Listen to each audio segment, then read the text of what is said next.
তুলির ছোঁয়ায় ক্যানভাসে রামধনু আঁকতে ব্যস্ত মুখ্যমন্ত্রী, কিন্তু সেই রঙিন ক্যানভাসের আড়ালেই অন্ধকারের হদিশ পাচ্ছে সিপিএম।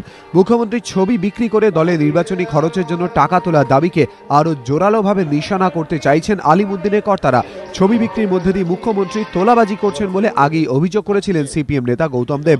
আর রবিবার শহীদ মিনারের সমাবেশ থেকে সেই অভিযোগকে আরও উচ্চগ্রামে নিয়ে গেলেন বিরোধী দলনেতা সূর্যকান্ত মিশ্র। ঘুরিয়ে মুখ্যমন্ত্রী ছবি বিক্রির নেপথ্যে কালো টাকার লেনদেনের অভিযোগ করলেন তিনি।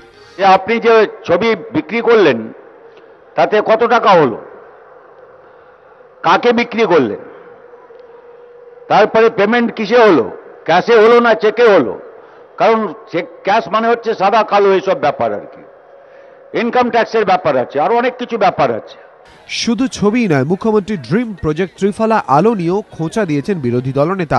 আমি দেখালাম, এই দেখুন বাঁ দিকে এই যে তিনটে বাতি জ্বলার কথা, এই দুটো জ্বলছে, একটা জ্বলছে না, এ কমাসের মধ্যে, আর কমাস পরে বাকি দুটোও জ্বলবে না। হাইকোর্ট একটা যা বলেছেন সেটা খুব সুখকর না আপনার পক্ষে? কি ব্যাপার, কে দায়ী এর জন্য?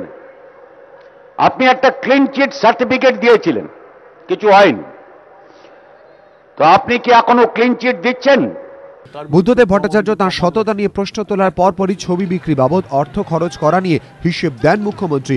জানান 5 লক্ষ টাকা করে দেয়া হয়েছে 3টি বিধানসভা কেন্দ্রের উপনির্বাচনে দলীয় খরচের জন্য, 10 লক্ষ টাকা রাজ্যপালের ত্রাণ তহবিলে, 25 লক্ষ টাকা মুখ্যমন্ত্রী তহবিলে এবং বাকি টাকা স্প্যাস্টিক সোসাইটির হাতে।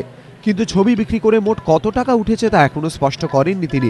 রাজনৈতিক মহলের বক্তব্য, এই প্রেক্ষাপটেই ছবি নিয়ে বিরোধী দলনেতার চড়া সুর থেকেই স্পষ্ট, এই ইস্যুতে মমতা বন্দ্যোপাধ্যায়ের বিরুদ্ধে আরও বেশি করে আক্রমণ শানাতে চাইছে তারা। বিতনু চট্টোপাধ্যায়, এবিপি আনন্দ, কলকাতা।